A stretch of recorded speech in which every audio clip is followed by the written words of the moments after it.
So imagine that you're married. Everything is going good in the relationship. You feel like you married your prince or your princess, living out the fairy tale you always dreamed of. Everything is going good in the relationship. Of course, it has some hiccups, but nothing you guys can't overcome because you have a strong relationship. And then one day your spouse sits you down for a talk. You're thinking it's something simple, an idea they have, nothing major. And they start expressing how much they love, they care for you, they want you in their life forever, and that they never meant to hurt you. Of course, that part may raise a brow, but they continue. And then they end up confessing to cheating not once, not twice, not thrice, but several different times. And of course, you're shocked, you're caught off guard, you have so many emotions running through your body, you have so many questions running through your head. And the first question you ask is, what would possess you to do that? And they say, well, actually, funny you say that. It was a demon that possessed me to cheat. Would you believe them?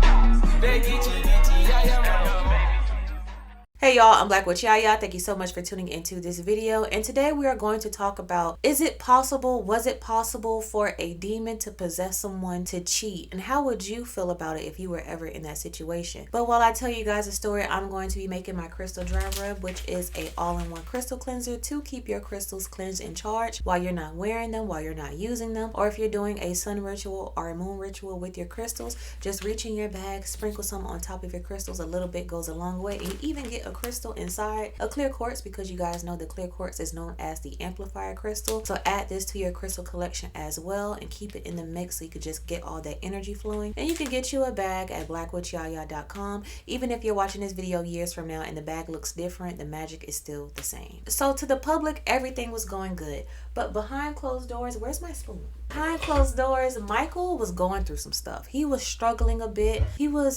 We can say he was actually fighting demons. That's the excuse most cheaters use. He was fighting demons, literally. Now, some of his behavior did seem a little bit odd to his wife, but she's thinking, okay, he's a cop. Maybe he's just seeing a lot through the day while he's on his work shift. So nothing really stood out, but the entire time, he was balancing multiple affairs. So like I said earlier, Michael confessed to his wife about him cheating, but he swear it wasn't voluntary or anything pre-planned. He really did not know what he was doing, and he felt like something was like pushing him, like an evil spirit was present and was pushing him to do certain things that he knew he wouldn't naturally do. With his actions, Michael was completely disgusted with himself. Like, he could not believe what he did. He said, this is not a part of my character. Like, I would never do something like this. I would never hurt my wife. So he knew he needed to go seek help. So he ran to the church and he reached out to the pastor and the church members, telling them what was going on. He was like, listen, I need an exorcism. I need something. I need prayer. I need oil. Give me something, because I don't know what's going on. This isn't like me. It's like something takes control of my body and I don't realize what I did until afterwards. So while he's going through all this trying to seek help, his wife is like, yeah, BS. Because what are you talking about? Now, all of a sudden, you never ran to the church before, but now you run into the church because you feel like a demon made you cheat. A demon sent the text messages, the phone calls, got caught a couple times before, and then had intercourse with the person, and it was all a demon. It wasn't you at all. They just used your body as a vessel because they wanted to get one off. Yeah, I'm not believing it. So she's not believing it, because she's like, when all of a sudden these demonic spirits are now present, like you never did anything before? Like, does these demons stop you from washing dishes and taking out the trash when I ask you? Like, what else is going on? I don't believe this. But Michael was trying to like tell her, like, no, trust me.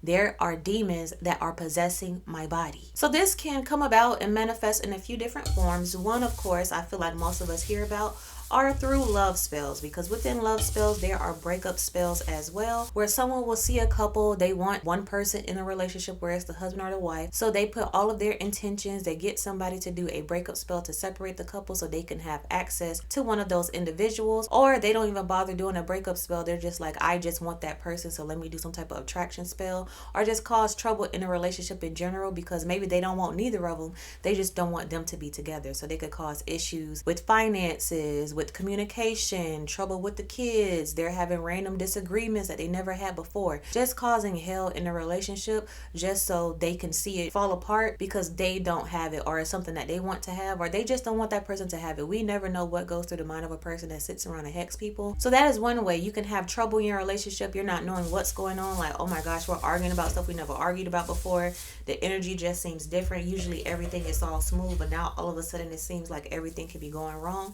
That's why it's important when you're in a relationship still to protect yourself individually from spiritual forces that can come your way that you may not want, and as a unit as well. You want to make sure you protect your marriage, protect your relationship, not having control over the person to be like, we can't break up, but just so any outside forces can't impact what's going on in a relationship. Like, hey, if we break up, if we have trouble, at least we know it's because of 100% us and not anybody else. So you could protect your relationship in that form.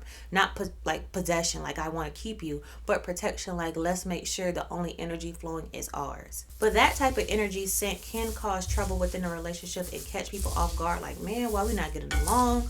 What's going on? Blah, blah, blah. So before I say, if in a relationship, if you can, make sure it's not any type of demon possession or any negative energy that's there as well. Burn a white candle for the both of y'all. Burn a protection candle for the both of y'all and see how it burns. Do a reversal. See how it burns. See what comes about. See what dreams you have to make sure it's not someone causing chaos from the outside looking in because they're jealous. But now going over into Christian teachings, lust is considered a sin of the flesh that can open the gateway to demonic possession and actions as well. And there are a few demons that are named that can possess someone to cheat or basically do anything outside of their character. So it is possible, but I will say it's rare and it should not be a scapegoat to someone who's just unfaithful. But let's go over a few demons that could hop into somebody's body and cause them to lay somebody down sexually and criminally. The first one is Asmodeus, known as a demon of lust and desire in various religious and mythological texts. Asmodeus is commonly associated with temptation and the breakdown of marital fidelity. He represents jealousy and obsessive traits that can fuel infidelity by weakening self-control and amplifying desires.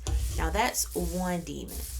There's a few. So the next demon is known as Agares, and we can personify him as the person who sits around and hex people. I believe that they have that demon somewhere up in them, but Agares is the one that causes chaos and conflict within calm situations. Though less directly connected to lust, he is taught to encourage individuals to act on impulse or against social norms, which can disrupt relationships. Agares may represent breakdown and moral restraint, tempting individuals to act against their own values and commitment. So the last one we'll go over in this video is known as Belphegor, and this demon is known to be over laziness, sloth, that sluggish attitude people may have where they always just don't want to do anything. Some people are lazy, but it's just like, this is like an extreme lazy Eeyore from Winnie the Pooh, like that energy. Belphegor can also tempt people through ideas of self-indulgence and personal satisfaction, leading them to get addictions to certain things that may not be healthy for them, regardless of consequences. By fostering apathy towards one commitment or desire for self-indulgence, Belphegor could influence someone to neglect their relationship,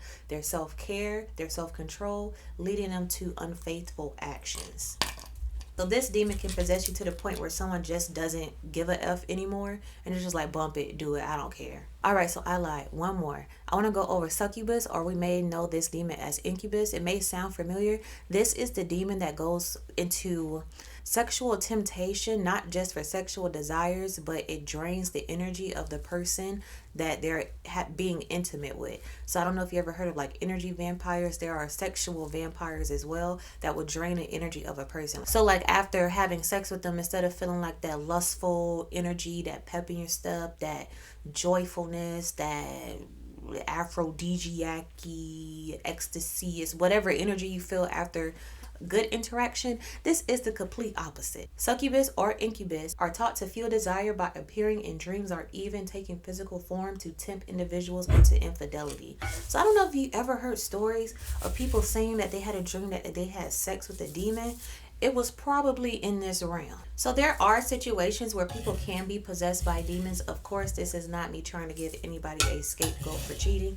Sometimes it's just physical flesh. You just want to do what you want to do. Or whatever reason people justify cheating when they are in a monogamous relationship.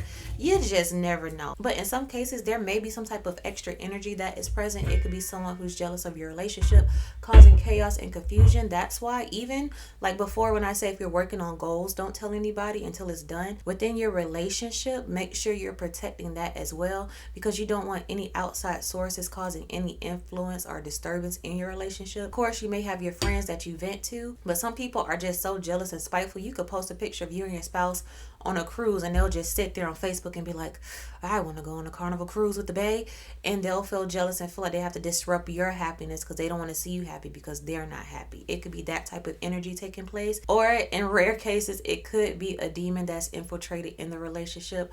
That's why when you're doing rituals or spells, be careful what names or of spirits that you shout out or you call to if you don't know what they're for. Just because you heard somebody else say it doesn't mean that you need to bring that energy into what you're doing. Just use your own power, your own spirit. Call upon your higher self. You know your higher self gonna have your back. Don't call out random names because you saw it on Twitches. Don't do that. Also, protect your marriage from the moment you get married. From the ceremony in general is a ritual. I probably need to do a history on like the dark side of weddings, like why you hold flowers in your hand, why do you have bridesmaids, just the reason why it's so constructed and organized, and you will see a lot of weddings operate the same, is because it's a ritual, it's a ceremony. There are certain things that has to happen in order for it to take place. So that's why when people say, oh, we got married spiritually, I kind of believe that too, because even like a legal marriage has that spiritual ceremony behind it. Of course, many people think it as, oh, I get to wear a pretty dress and kiss my groom, but also there's a reason why people are in certain places and certain things has to be said, and you could implement ways to protect your marriage within that ceremony. Whether you're going to the courthouse or you're going to a church, you can be careful who you invite. The moment when they announce, does anybody object, just because the room is quiet does not mean that there's someone in there that's wishing bad against you. When you have to invite people just because you're trying to be nice, because that's so-and-so cousin, that's so-and-so friend, you went to their wedding, so you feel like you got to invite them today. Be careful who you invite. Be careful of the energy that's coming in and out of that ritual, of that ceremony. But I don't want to go on a tangent. So you guys let me know if your spouse says, hey, I cheated, but I promise you, I pinky promise, I swear I'm a good person. It was a demon. It wasn't me. Would you believe them? Or what evidence would you need to believe them? Because what if it is true? Like, what will you need to see for some proof to be like, all right, it wasn't you, I got you? Or would you be like the wife in this story and be like, BS, I don't believe it? And we don't even have any update on them. I'm saying marriage because I didn't see anything about them breaking up. To be continued. If I get any updates, I'll let you guys know. But thank you all so much for tuning into this video. And like I always say, as above so below, as within so without, as the universe of the soul. Until next time, you guys, I show you.